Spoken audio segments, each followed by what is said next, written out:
আমাদের সমাজে অনেক মানুষ বিভিন্ন সামাজিক, মানবাধিকার ও সুশাসনমূলক সংগঠনের সঙ্গে জড়িত থাকেন। সাধারণ মানুষ আশা করে এসব সংগঠনের সঙ্গে যুক্ত ব্যক্তিরা ন্যায় বিচার, মানবিকতা ও সততার পরিচয় দেবেন। কিন্তু যখন কোনো ব্যক্তির বিরুদ্ধে ক্ষমতার অপব্যবহার, ভয়ভীতি, পারিবারিক নির্যাতন কিংবা আর্থিক অনিয়মের অভিযোগ ওঠে, তখন মানুষের মনে প্রশ্ন জাগে, আসল সত্য কি?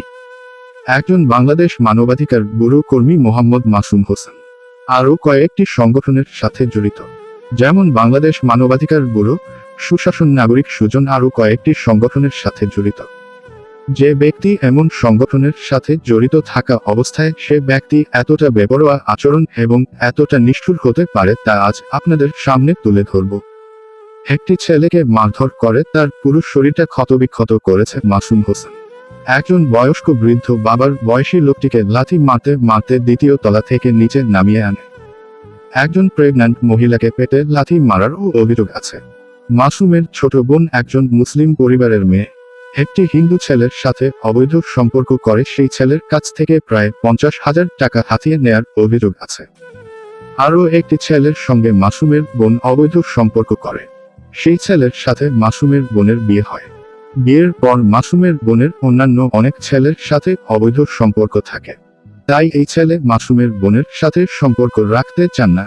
তাই বিয়ের কাবিননামা সম্পূর্ণ যা আছে প্রায় 3 লাখ টাকা সেটা পুরোটা ছেলেটি দিয়ে দিতে চায়। কিন্তু মাসুম দাবি করে 5 লাখ টাকা। মাসুম বলে 5 লাখ টাকা দিতে হবে নয়তো মামলা করব। ছেলেটি দিতে রাজি না হওয়ায় কারণে ছেলেটির নামে একটি মামলা দায়ের করেন মাসুম হোসেন। মাসুমের বাড়ির সদস্য 2 ছেলে ও 2 মেয়ে ও মা, বাবা হঠাৎ অসুস্থ হয়ে পড়েন। বাবা হাসপাতালে যাওয়ার সময় মাসুমের বউয়ের কাছে আলমারির চাবি দিয়ে যায় মাসুমের বাবা। বাবাকে অন্য ছেলে হাসপাতালে ভর্তি করে, সাথে মা ছিলেন। কিছু দিন পর মাসুম কাউকে কিছু না বলে আলমারির চাবি দিয়ে দরজা খুলে একটি চেক বই বের করে বাবার কাছে হাসপাতালে নিয়ে যায় এবং বাবার কাছ থেকে জোর করে চেক বইতে 1,24,000 টাকা সাইন করে নিয়ে আসে। বাবা হঠাৎ করে একদিন মারা গেছেন হাসপাতালে।